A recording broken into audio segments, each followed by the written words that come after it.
Emily quietly unlocked and opened her front door, wincing at the sound of the creaking. The sun had already risen, and she felt guilty for coming home much later than she had promised her husband, Will. "I'll be home by midnight," she had told him. Later, she sent him a message saying they were going to a party and she'd be back by 3 a.m. But when she finally arrived home, it was already past 7 a.m. and she had a terrible hangover. Emily knew Will would be angry with her. She went to the bathroom and removed her makeup, taking a moment to look at herself in the mirror. She was disgusted by her appearance. Her hair was a mess, and the dress she thought looked good on her the night before now seemed inappropriate. She quickly changed out of it. She knew she had been with someone else. Thankfully, she was on meds. Instead of going home, she had spent the night in a stranger's house, sleeping next to a man she barely knew. In her drunken state, she couldn't even remember if they had used safety. She felt dirty, not just physically but emotionally. Despite washing herself multiple times in the shower, nothing could make her feel clean. Guilty tears began to fall from her eyes as she realized the consequences of her actions. Overwhelmed with grief and regret, Emily couldn't bear to face her husband. She collapsed to her knees and cried under the warm water of the shower, feeling the weight of her mistakes. She had betrayed Will's trust, and she was terrified of losing him. The sound of a noise outside interrupted her thoughts, and she quickly turned off the shower, dried herself, and wrapped a towel around her body. She didn't want Will to find her like this. As she made her way to their bedroom, she found that he was already awake, his face filled with anger. Morning Emily timidly greeted him, trying to hide her guilt behind a weak smile. "You mean afternoon," he replied coldly, pointing to the clock. "What time did you get in?" "I'm so sorry, babe. I must have passed out. I didn't mean to drink so much. I came home as soon as I woke up." She confessed, the guilt written all over her face. She tried to hug him, but he turned away, rejecting her affection. "Do you want some coffee? I can make you breakfast," he asked, his anger subsiding slightly. Even in his anger, he still loved her, and it tore at her heart. "Thank you. You're so sweet." "I don't deserve you," Emily said, mustering as much enthusiasm as her hangover allowed. "I love you." Will gave her a strange look, not responding to her confession of love. Emily knew this was not the right time to confess her infidelity, and so she changed the subject, diverting the conversation. As Will prepared her breakfast, Emily discreetly searched for her phone but couldn't find it. A sense of worry settled in her stomach. She asked Will to call her, but there was no familiar ringtone. Panic began to rise within her. "Did you find it?" Stella Will called from the kitchen. Emily loved it when he called her that, even though it was the brand of a beer. He explained that it meant star in Italian, and it was a term of endearment his grandparents used. She had grown to love it, associating it with his love for her. But now, it felt like a distant memory as she feared his discovery. Emily came downstairs dressed in fresh clothes, feeling a bit better but still burdened by her guilt. Will sat on the sofa with a stern expression, his face filled with pain. She sat down next to him, her heart racing with fear. "Is this what you're sorry about?" Will asked, revealing a photo on his phone to Emily. Her eyes widened in horror as she looked at the image. A mix of a scream and a wail escaped her lips, tears flowing uncontrollably. The image showed her in a compromising position with another man. She couldn't deny it. Her shame consumed her, and her heart felt like it was being torn in two. There was no way to explain it away or deny what had happened. Emily was devastated. She reached out to Will, desperate for comfort and forgiveness, but he remained emotionally distant. The pain in her chest was overwhelming, and she struggled to find her words. She had hurt the person she loved most in the world, and she couldn't bear it. A long, silent scream of pain escaped Emily's lips, and she slowly regained control of herself. She was in physical pain, but her emotional pain far surpassed it. It was a nightmare, and she desperately wished it could all be undone. "Are you okay now?" Will asked, his voice cold and devoid of love. "Why, Emily? Why did you do it?" Emily couldn't hold back her tears as she shook her head. "I'm not sure. How can you not know? How can you not know why you did something?" "It was a mistake. I was so drunk I don't even remember doing it." "I'm so sorry, Will. I care about you. Care about me? How can you say that?" Will said, his voice cold but filled with pain. "I do. I promise I do. I wish it never happened. I don't want to lose you. Please forgive me. I'll do anything while we'll remain distant. Emily felt a terrifying fear of losing her husband. Did you have feelings for him? Did you enjoy it? Emily vigorously shook her head. No, he means nothing to me. I know we were close, but I can't remember anything from last night. I can't remember much at all. Why don't you tell me what you do remember? I need to understand it all. His cold tone started to break. I remember promising you I wouldn't betray your trust. Emily began wincing at the realization that she did just that. I wore that dress you didn't like. I met Dawn at the bar as planned. We drank and danced. A couple of guys approached us. I didn't want them to join us, but Dawn encouraged their company. I flirted with them a little bit to help Dawn. I promise. I didn't find them attractive and I had no intention of being with them. I started getting drunk and wanted to go home, but the guys invited us to a party. I didn't want to go, but Dawn did, so I felt obligated to go too. Will nodded, finding her story plausible. It matched the message he received. We went to someone's house, probably theirs since no one else was there. I begged Dawn to leave, but she wanted to stay and I didn't want her to be alone. We drank some more, and then everything is a blur until I woke up. I ran out of the house and came straight home. I feel so ashamed. I hate myself for what I've done. For what I've done to you. A single tear escaped from Will's eye, but his face remained impassive. Dear God, Emily, how could you put yourself in such a dangerous situation? Please tell me you used safety and are still taking precautions. I am on meds. I thought we used safety, but I don't know. Finally, Will's resolve crumbled, and he openly cried. Emily, how could you be so foolish? I'm sorry, Will. I wish it never happened. I wish I was with you last night, Emily sobbed. But you weren't.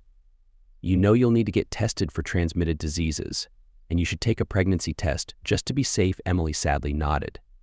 It was a mistake, a terrible mistake. After a few moments of silence, Emily asked meekly, what do you want to do? I don't know. It's overwhelming. Please tell me we'll be okay. I'll do anything. I'll stop drinking. I won't see Dawn again. I'll do whatever you ask me to do, she pleaded with her husband. I can't decide right now. I need time to think. I don't think I can stay here while I do. It's too painful. Emily reached for Will's hand, holding it tightly. Her eyes filled with panic as she begged him, please don't go. We can work through this together. Please don't leave. I love you. I'm sorry, Emily. If you had confessed before I saw the evidence, Will said, covering his face with his hands. I don't know. It's so messed up. I was going to confess when I got back from the store. I promise. But the evidence was sent to you before I could. But you didn't. Those final words pierced through Emily, causing her to bury her face in her hands and cry uncontrollably. I can't believe this is happening. I can't believe this is happening. Will stood up and went upstairs to pack a bag. When he returned, he quietly told Emily, I'll be staying at my parents' house. How can I reach you? She desperately asked, seeing in his eyes that nothing she said would change his mind. Remembering that she didn't have her phone, she said, I'll be back in 3 days. Just before he left, Emily called out, I love you. Will simply looked at her before closing the door without a word, and Emily burst into sobs once again. Will did return 3 days later, just as he promised. He found Emily in the same state he left her, curled up on the sofa. She looked like she hadn't slept since he walked out. Will, she said hopefully, her voice barely above a whisper. I've come to get some more clothes, he told her quietly. Hope flickered briefly in her eyes, only to vanish just as quickly. He went upstairs to collect his things. Something felt off in the house, apart from the lingering smell. He couldn't quite put his finger on it. He searched every room, trying to figure out what it was. The source of the smell was easy to find. The lunch he was preparing when he found out about Emily's betrayal was still sitting there. He cleaned it up. Messy kitchens always bothered him. It was then that he noticed a cloth covering a small mirror. Something inside him told him to search the entire house, and he found that every single mirror was covered up. Goodness, he muttered under his breath. He returned to Emily. Did you cover all the mirrors? He asked, astonished. She just stared at him with a mournful expression. When was the last time you showered? Have you been eating? He inquired. She continued to stare blankly. Come on, let's get you cleaned up and into some fresh clothes. Afterward, I'll cook us a meal. You need to take care of yourself. Emily, despite what she had done, he still loved her and couldn't bear to see her like this. Leaving his bag by the front door, he gently helped Emily off the sofa and led her to the bathroom. He assisted her in showering and changing into clean clothes before guiding her back to the sofa. Then, he went to the kitchen to prepare a meal for them both. Emily felt completely numb. The pain of Will leaving her was unbearable. All she wanted was for him to come home, hold her tightly, and call her by their special nickname. She felt so ashamed. She couldn't bear to look at her own reflection. Emily and Will ate in silence. Emily desperately wanted to cry, but after 3 days of non-stop tears, she had none left to shed. "When will you come back home?" she asked, her tone filled with hopelessness rather than hope. "I don't know," he admitted. "Do you still love me?" Tears started streaming down his cheeks. "Yes, but it's not just about love. It's about whether I can trust you again. I miss you," was all Emily could manage to say. "Your friend Dawn sent me a message using your phone. She wants to see you tomorrow. It's strange that she has your phone. You should find out why," Will told Emily. "Even if it's just to get your phone back." "Can you come with me?" Emily asked her estranged husband. "I'm a little scared to see her alone," she said. "You should go alone, but I'll stay close by in case you need me. No matter what happened that night, I don't want anything bad to happen to you." "Thank you," Emily replied, unable to show any emotion. After they finished eating, Will washed up and informed her that he would pick her up the next evening. "I left some leftovers in the fridge," he gently reminded her. "Make sure you eat. Don't make yourself sick. See you tomorrow," he hugged Emily before leaving. Emily closed her eyes and cherished the feeling of him, but a deep sense of loss and sadness enveloped her when the hug ended. She missed him so much. She couldn't comprehend how she had messed up so badly. She couldn't eat. She couldn't bear to go to bed without him by her side. The following day, Will picked her up. They drove in silence. Emily felt overwhelming loneliness and pain without him, but being in his presence, without feeling any warmth from him, hurt even more. "You're supposed to meet at the back of the coffee shop," Will told her with a concerned expression. Emily looked scared. "I know," Will said, squeezing Emily's hand in support. "It's suspicious. You know I don't trust Dawn, I never have. But there doesn't seem to be any other choice. She has your phone, and that means someone else took those photos. You need to find out what she wants. I'll be waiting outside, ready to help if needed, no matter what happened that night. I don't want anything bad to happen to you." Emily nodded sadly and stepped out of the car. She entered the coffee shop and noticed Dawn in the back, who waved with a mean grin. The 2 men Emily had seen earlier at the house, including the one she had been with, sat nearby at another table. A wave of nausea washed over her when she saw him. "Emily, you don't look well," Dawn said with fake sympathy. Emily couldn't bring herself to look at her. Not getting the reaction she wanted, Dawn scowled before smirking again. "I know what'll cheer you up," she said, reaching into her bag and sliding a certain undergarment across the table for everyone to see. Emily quickly snatched the item and stuffed it into her pocket, glancing around anxiously at the other customers in the coffee shop. Dawn sneered at her friend. "Why are you doing this to me?" Emily asked quietly, feeling fearful. "Why?" Dawn laughed, shaking her head as if talking to a fool. "I'm doing it because you are so precious and perfect. You always have been. You're like a naive princess who always finds someone to take care of you, like that kind-hearted husband of yours. I wanted to bring you down a notch or two." Emily winced at Dawn's words. "My husband left me because you sent those pictures." Dawn's smirk turned into a satisfied grin. "Well, maybe you shouldn't have been unfaithful. Gary was hurt that you weren't there when he woke up, weren't you, Gary?" "Yeah, it really hurt," Gary replied with a laugh. Emily felt disgusted. He looked even worse than when she left him snoring in bed. "I didn't mean to cheat. You must have given me something. I can't remember being with anyone," Emily explained. "Maybe, who knows? If you did take something, it should be out of your system by now, and you won't be able to prove anything. Your husband will never know whether to believe you or not." Dawn stared at Emily with amusement. "But I have to say, you really went for it with Gary. You didn't need much convincing, did you?" "Best encounter in ages," Gary added. Emily hugged herself, feeling humiliated and violated.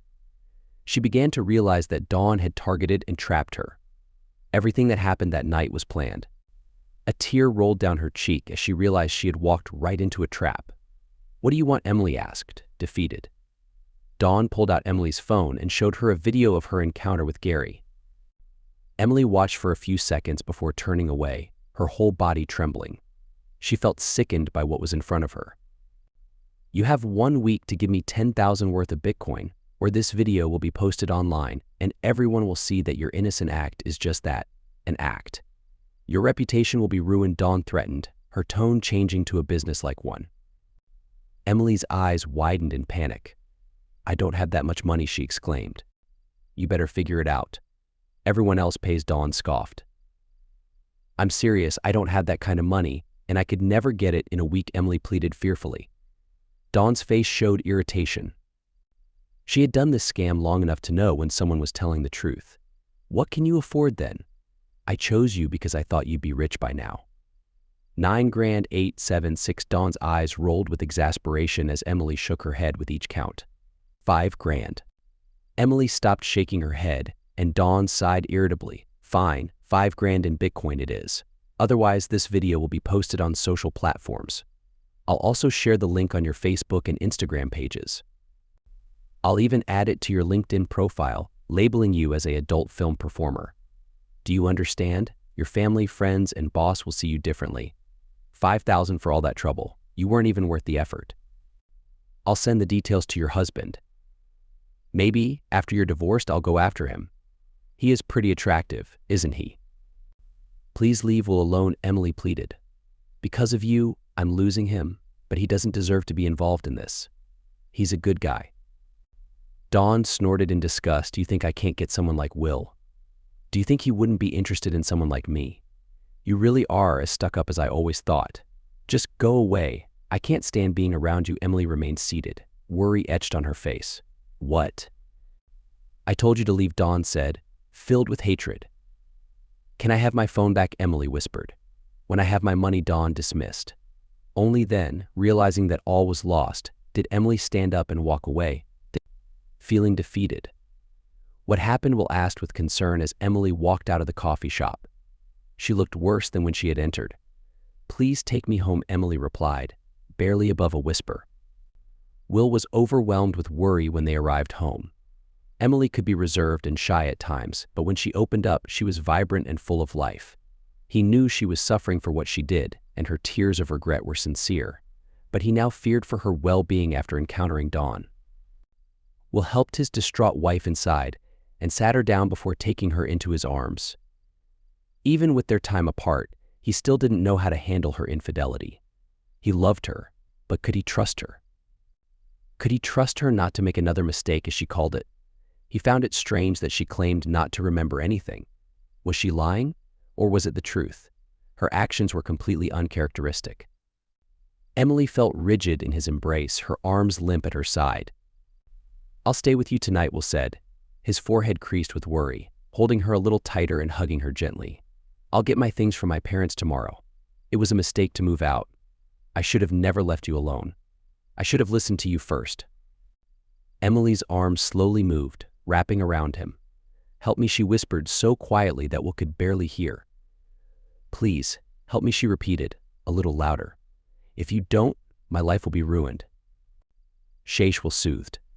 "Let's deal with any problems tomorrow. Why don't we take the next 2 days off from work and talk?" He felt Emily start to come back to life, her arms tightening around him. "I love you," Emily whispered. "I love you too," Will replied, and Emily relaxed in his arms as she fell asleep. Emily woke up alone in bed. The space next to her was warm, but she was by herself. She couldn't recall how she got into bed or changed into her pajamas, and she had no idea how long she had been asleep. "Will," she called out, feeling uneasy. "Will," her voice rose in panic. Will hurried into the bedroom and held her tightly. "I didn't think you were here," Emily sobbed. "I was just tidying up," he reassured her. "You've slept for a long time. It's almost lunchtime. You must be hungry. Come downstairs and I'll make you something to eat." Still in her pajamas, Emily ate the simple pasta dish Will prepared. She started slowly, then her hunger took over and she devoured the meal. Will watched her with concern as she ate.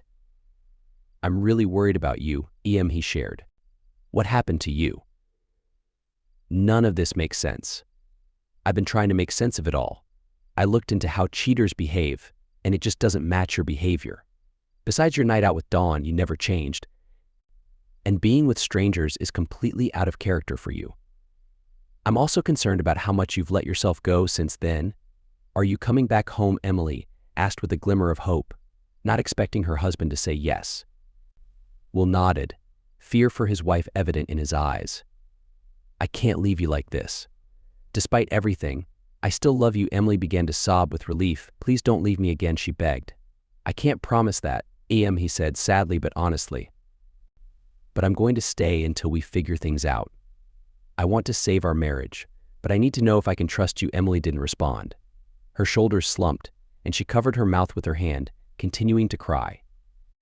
"I'm sorry," Will added, feeling guilty for not being able to give his wife the reassurance she needed. "I'll get my things from my parents, and then we can talk. I want us to work things out, but seeing those photos hurt me deeply. I need to be sure it won't happen again." "Can I come with you?" "I don't want to be alone," she asked her husband. The desolate numbness she had felt was replaced by emotional pain. She had never been this scared in her life. After a difficult visit to Will's parents to collect his belongings, the husband and wife began talking. "Have you taken a pregnancy test and an STD test yet?" Will asked right away as they sat opposite each other at the dining room table. Emily tearfully shook her head. "Okay, I need you to do those things before we do anything. If you might be expecting a baby, then our relationship may change. We can go to the pharmacy together and buy the pregnancy test. I can make an appointment for both of us at the health clinic while I'm waiting for you. If you have a transmitted infection, then we may need to reevaluate our situation." His tone then softened, knowing how fragile his wife was. "Let's go. There's no point putting it off." Emily solemnly nodded. She visibly flinched when Will said, "Our relationship may change." That was the one thing she didn't want. Emily couldn't leave the pharmacy quickly enough with the pregnancy test. It wasn't that she didn't want to take the test. She was sure she wasn't pregnant. It was that she hated the reason she was buying it. She was sure that she was being judged for it by the staff and customers. "I managed to get us an appointment in a couple of days," he told her when she returned to Will. The idea of even doing an STD test made her feel uncomfortable. Emily sat on the toilet, staring at the negative pregnancy test, sobbing with relief. Although she knew she wasn't pregnant before she took the test, there had always been the smallest bit of doubt in her mind. "Thank goodness for that," Will exclaimed with relief when she showed him the test when she finally left the bathroom. "Okay, we can talk some more. I want you to tell me everything about that night, Emily. I want details." "I already told you," Emily pleaded. "I went to the bar with Dawn. We had some drinks and danced. 2 guys tried to flirt with us and she wanted to go with them to a party, but I didn't. I only went because I didn't want her to go alone. After that, I don't remember anything until I woke up the next morning next to one of the guys." "So, you had a fun time with Dawn, and then, trying to be a good friend, you went with her to a party with 2 guys you had just met, and after that, you remember nothing until the next morning." Will repeated Emily's account back to her carefully.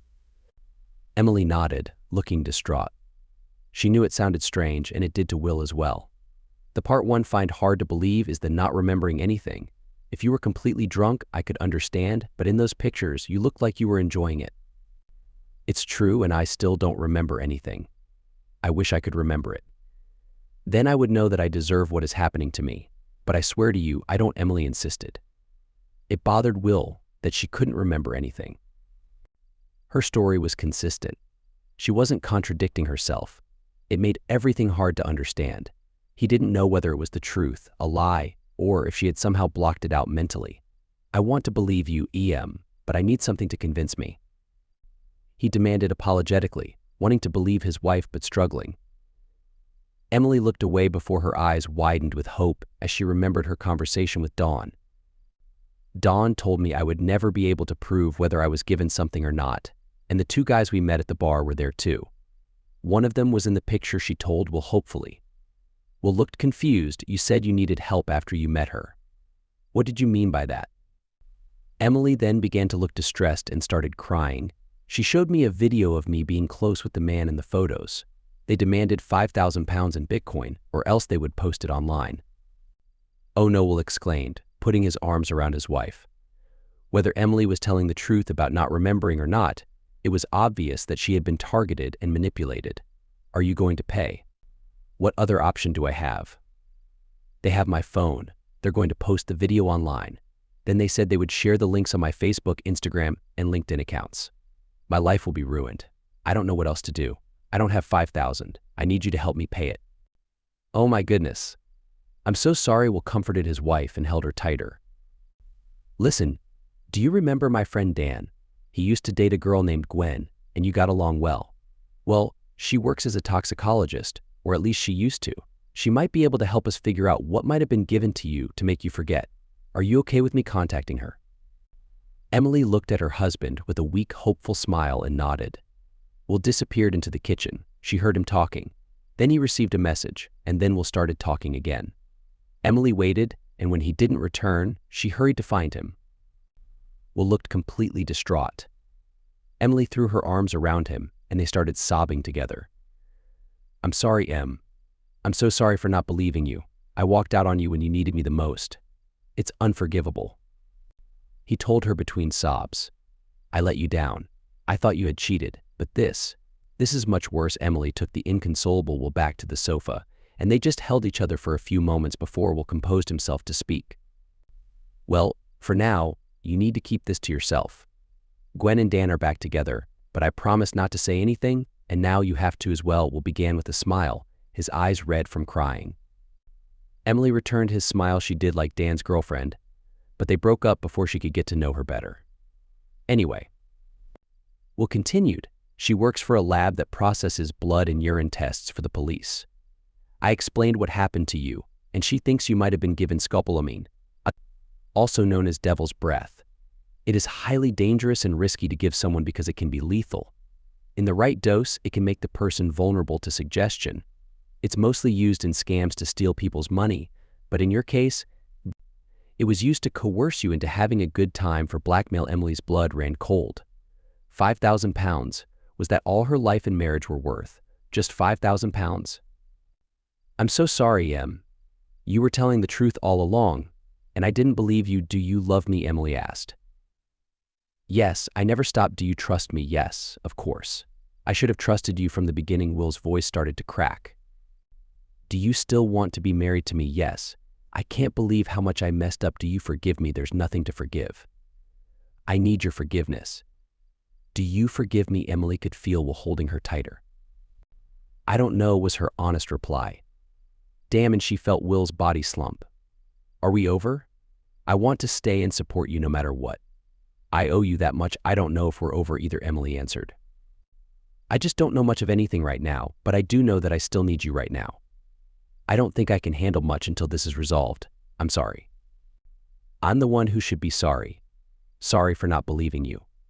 This is the worst thing I've ever done. Can we at least try to save our marriage? Emily could feel Will trembling. She believed his sincerity, but now the trust had shifted. Could she trust him to believe her in the future? Right now she didn't know. Her whole life was hanging in the balance, and she didn't have the strength to deal with their marriage problems. I love you, Stella Will whispered. Until their conversation started, she would have given anything to hear that, but now that she did, she didn't know how she felt. Do you still love me? Will asked hesitantly when his wife didn't say anything. Yes, but you're not sure if it's enough. Will finished for her dejectedly. Do you want me to move out or sleep in the spare room? Emily got close to Will and hugged him. You've hurt me by not believing me, but I meant what I said. I need you right now, and that includes sleeping in bed with me. I've never been this scared in my life, and I just can't be alone. I'll get the money for you. I'll take out a loan. You don't have to pay me back, Will insisted. Emily hugged Will again. Thank you. Did you get the message from Dawn about how to pay the money? Yeah, she wants Bitcoin. I'll get the loan now and figure out how to convert it into Bitcoin. I promise you, Emily, whatever happens, you have me. Even if that video gets released, I want to stay with you. I will find the truth, even if others don't. I won't let your life be ruined by this. I will always be proud to call you my wife. Emily hugged Will deeply. That was what she needed to hear. That was a good sign that Will was starting to regain her trust. The next day, the doorbell rang, and two smartly dressed plainclothes police officers stood outside in front of Emily. I'm Detective Sergeant Katie Taylor, and this is Detective Constable Ben Nugent. The two officers showed their identification cards. We have been informed that you have been targeted for blackmail. Please come inside, Emily said nervously, opening the door to allow the officers to enter. She quickly glanced outside to ensure no one was watching before closing the door, something the officers noticed. I'm sorry if I seem surprised to see you here, but I didn't call the police. Will, did you call the police? She asked her husband, shooting him a furious look. Will innocently shook his head. We were contacted by a Gwen Robertson who believed that you were given scopolamine and forced into doing something that made you a target for blackmail. Emily, you should talk to them, Will told his wife. They can help. I'll go and make some tea. When Will returned with the tea, Emily explained the events of that particular night and her encounter with Dawn. The detective sergeant reached into her bag and pulled out 3 photos. Emily gasped when she saw them. Are these the people who are blackmailing you? The detective sergeant asked. Emily nodded, tears streaming down her face. Will held her hand in support. The officer's demeanor shifted from professional to sympathetic. They have preyed on multiple women. We haven't been able to gather enough evidence or convince any of the victims to press charges. What about assault? Will asked in disbelief. Emily was drugged, and one of those men forced himself on her. The issue is that we need evidence that scopolamine was administered to you. The detective sergeant explained apologetically, and that would require a blood test. However, it's unlikely that traces of the drug would still be in your system, and the man's face is obscured with no identifying features like tattoos. They knew exactly what they were doing. All the other women have paid, except for one who tragically took her own life when they followed through with their threat. The nature of the blackmail has made it difficult for any of the women to come forward. They are a very dangerous group. You mentioned that you know Dawn Charles. Yes, I knew her from school, Emily replied. Have you paid her yet? Not yet, Will answered for Emily. I have taken out a loan, but I haven't converted it to Bitcoin yet. How long do you have to pay before Dawn Charles carries out her threat? 3 days, Emily replied. Please catch them, Will pleaded, putting his arm around Emily. They have put a huge strain on our marriage, I understand. Some of the victims have gotten divorced because of this. We need to move fast. The detective sergeant said with determination, sensing an opportunity. We will set up a sting. You can ask to meet Dawn Charles and tell her you have the money but need help to convert the money to Bitcoin. We will swoop in to arrest her, but, Emily, we need you to agree to testify against her and her accomplices. Will you testify against them? Emily looked at Will. It is your decision, he told her. I'll support you whatever you decide. Emily took a deep breath and nodded. The police officers almost sighed in relief. Thank you, Emily, the detective sergeant told her. We do not underestimate how brave you are and how grateful we are too. You are going to save a lot of women from suffering the same fate. I need to talk to my boss and arrange the sting.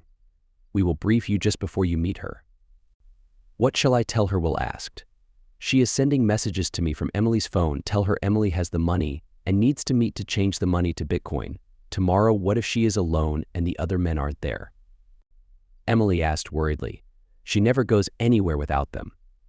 I promise you we will get them. The detective constable stood up and made a call on his phone. It's on, boss, he told the detective sergeant. Will, send the message now, Detective Sergeant Taylor told him. Will did what he was told. His phone quickly pinged with an angry reply, and he showed it to the police officers. Good, be there as agreed.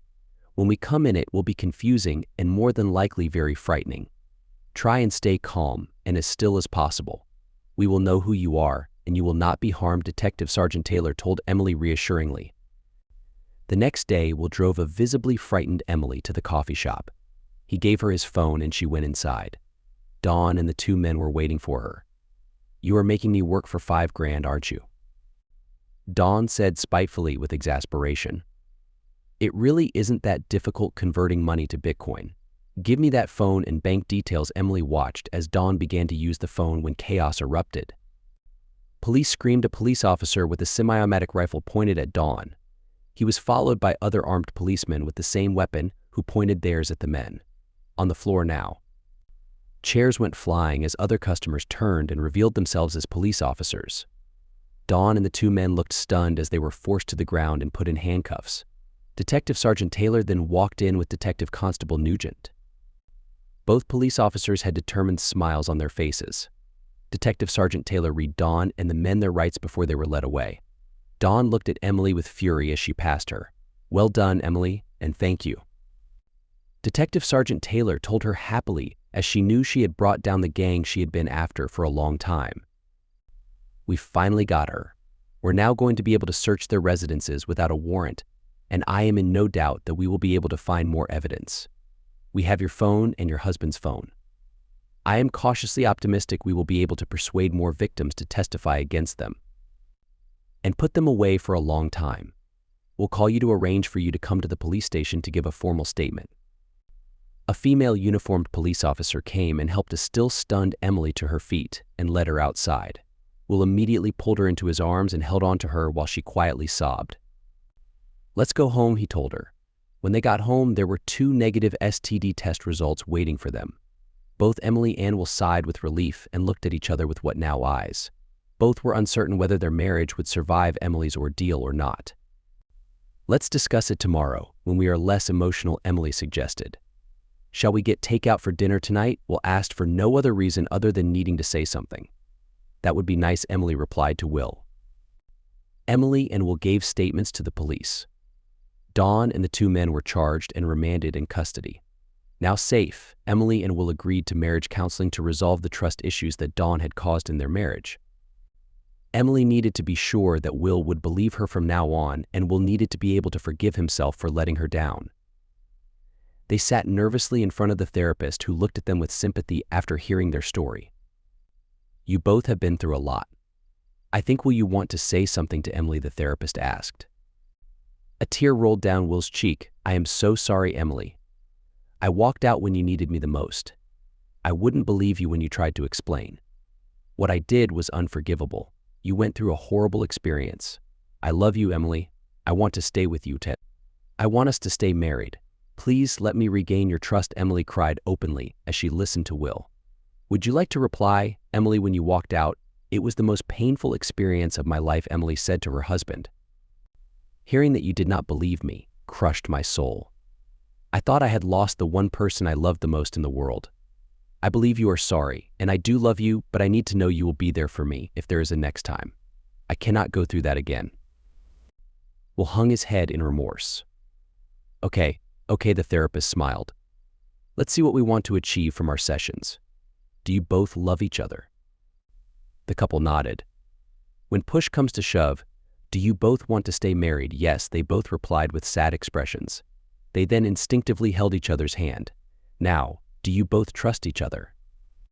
"Yes," Will replied. "I want to," Emily said. Will looked crushed at her reply.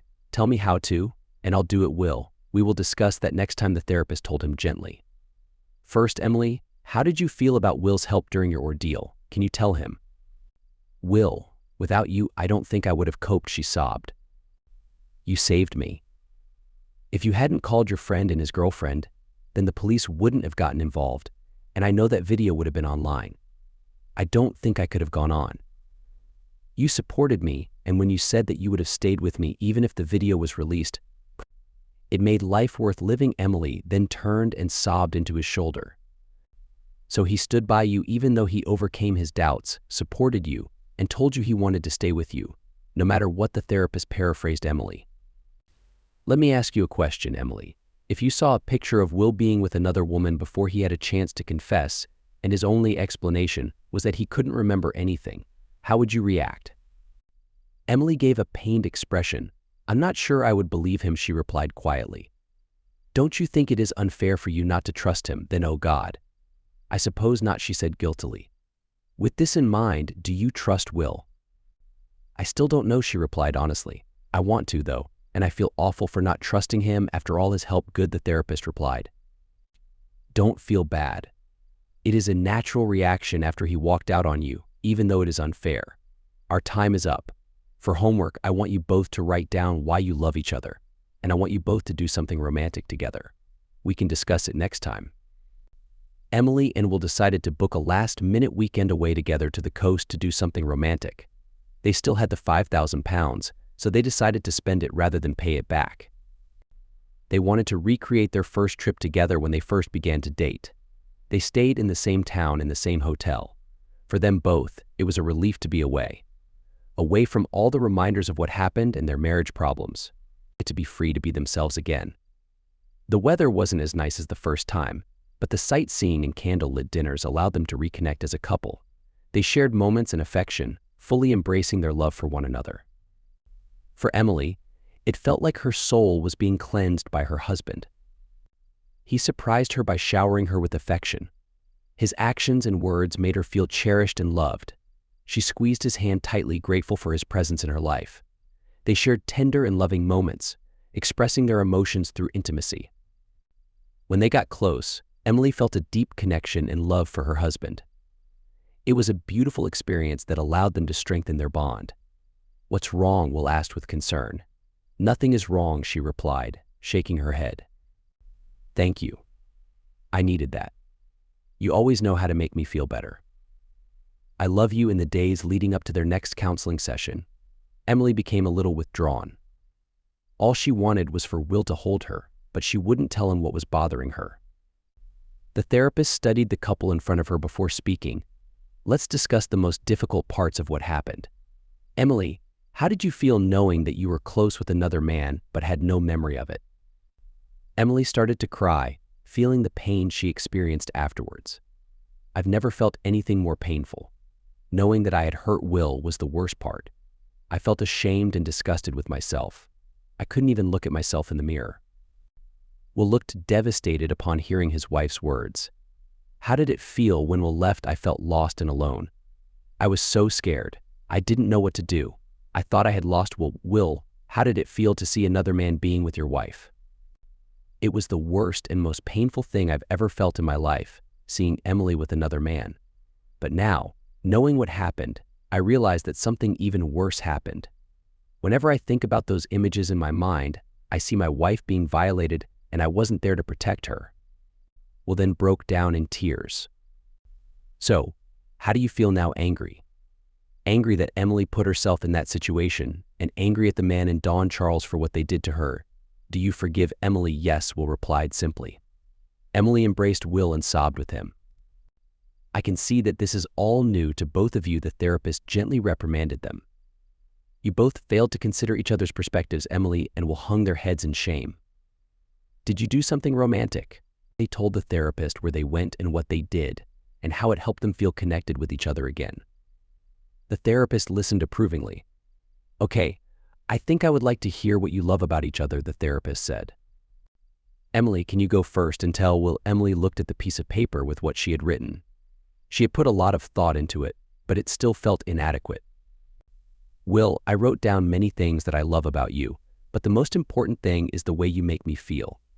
I feel incredibly fortunate to be married to someone who understands my needs even when I don't. It's an amazing feeling, and no one else will ever be able to make me feel like that." Will looked at his piece of paper with his own thoughts on it, and Emily's words made his own seem inadequate too. "Emily, you are my everything. That's it. You are the warmest and most loving person I know, and I can't bear the thought of life without you." Emily and Will embraced and hugged each other. The therapist smiled. She could see that this couple was going to make it, just as she knew they would when they first walked in. They just needed guidance, but there was still one issue to resolve. "Emily, do you trust Will?" Emily wiped away a tear. "Not yet, but I'm getting there," she admitted, turning to her husband. "I'm getting there, Will. Keep doing what you're doing. I want to build a life with you, and I'm going to work on myself so that I can trust you." "I sense that there's something else, Emily." Emily suddenly looked guilty. "Will, I feel awful about saying that I don't trust you, especially because I did something that gives you a reason not to trust me too. After you left, I forgot to take my birth control, and I haven't taken it since. There's a good chance that I might be expecting after the weekend." "Will, would you like to respond?" Will just shrugged. "So what? Having children was one of the reasons we got married, wasn't it? If you're pregnant, it wouldn't be the worst thing that could happen to us, right?" Emily pulled Will closer and hugged him deeply and lovingly. Epilogue: Emily wasn't pregnant, but it did start a conversation about whether they were ready to start a family, and they both agreed that they were. The trial of Dawn and the two men began in court. Due to the nature of the crime, Emily was able to testify remotely, and there was a media ban on revealing her identity.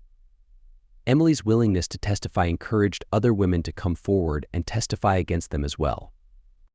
When they searched Dawn's home, they found nothing, but when they searched the men's house, they discovered a treasure trove of evidence. A medication called scopolamine was found in the house. They also found a laptop that showed evidence of them purchasing scopolamine on the dark web, and they were able to identify the supplier. Additionally, pictures and videos of the men engaging in acts with the women they victimized were found on the laptop. This allowed the police to charge the men. The nature of the crimes was the same. Dawn would befriend married women and ask them to accompany her to a bar to help her meet men. The two men would then approach the women and ask them to join them for a house party. Unbeknownst to the victims, they would be given scopolamine, which would make them susceptible to suggestion. In their suggestible state, they would engage in acts with one of the men, while the act was filmed and pictures were taken for blackmail. The men were sentenced to life in prison, with a minimum of 20 years to be served. The judge declared them a severe and dangerous threat to women. Dawn, in order to save herself, blamed everything on the men. As a result, she received a lighter sentence due to the lack of evidence linking her to the scopolamine. She was sentenced for blackmail alone, receiving 5 years with a minimum of 2 to be served.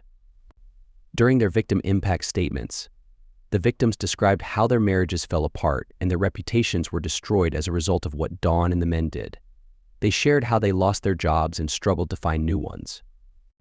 In one heartbreaking case, a victim lost custody of her children, and the mother of another victim, who sadly took her own life, wept in court as she described losing her daughter when the video of her daughter was posted online, a video that still remains.